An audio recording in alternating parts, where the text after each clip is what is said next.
Bà,ខ្ញុំបាទសូមគោរពជម្រាបសួរដល់ពុកម៉ែបងប្អូនលោកជាលោកតានិងប្រិយមិត្តទាំងអស់ថ្ងៃនេះផងដែរខ្ញុំបាទមានអត្ថបទព័ត៌មានមួយដែលមានចំណងជើងថាសពុនមីដាដាបង្ហោះរូបកាត់តនិងកំពូលតារាចម្រៀងស្រីម្នាក់រួចរំលឹកដល់ជីវិតស្នេហាកាលនៅរៀនវិទ្យាល័យបើគិតមកដល់ពេលនេះរយៈពេលជាច្រើនឆ្នាំមកហើយដែលអតីតតារាចម្រៀងប្រចាំផលិតកម្មរស្មីហង្មាសលោកសពុនមីដាដាបានចាកឆ្ងាយពីវិថីសិល្បៈយ៉ាងណាមិញបើទោះជាចាកឆ្ងាយមិនបានបង្ហាញវត្តមានជាតារាចម្រៀងដូចមុនក៏ពិតមែនប៉ុន្តែអ្នកគាំទ្រនៅតែតាមដានពីជីវិតឯកជនរបស់លោកជារឿយៗនៅលើបណ្ដាញសង្គមនានាមិនទាន់ភ្លេចវត្តមានលោកទាំងស្រុងនោះទេ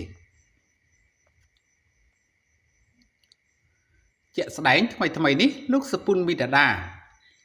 បានបង្ហោះរូបភាពមួយស្លឹកជាមួយនឹងអ្នកនាងពេជ្រសភាដោយលោកបានបញ្ជាក់ថារូបនោះមានគេកាត់តនិងផ្ញើមកឲ្យលោកលើពីនោះក្រោយឃើញរូបភាពនោះហើយបានធ្វើឲ្យលោកនឹករលឹកដល់កាលពីរៀនវិទ្យាល័យថែមទៀតផងតាមសំណេររបស់លោកសពុនមីដាដាបានរៀបរាប់ថា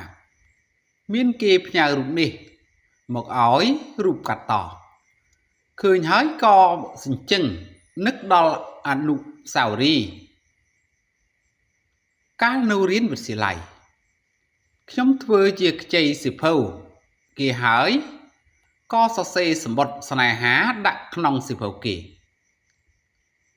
ពេលជួបមុខគ្នាក៏ញញឹមអៀនគ្នាពេលគេមិនមករៀនមួយថ្ងៃខ្ញុំឯនេះរសាប់រសល់រៀនមិនចូលទេហើយក៏ជិះកង់កាត់មុខផ្ទះគេ10-20ត្រឡប់បានអស់ចិត្តមិនបានឃើញមកគេឃើញតែដំបូលផ្ទះគេក៏បានដែរមិត្តទាំងឡាយណានៅចាំសិភៅកម្រងអនុស្សាវរីយ៍ទេ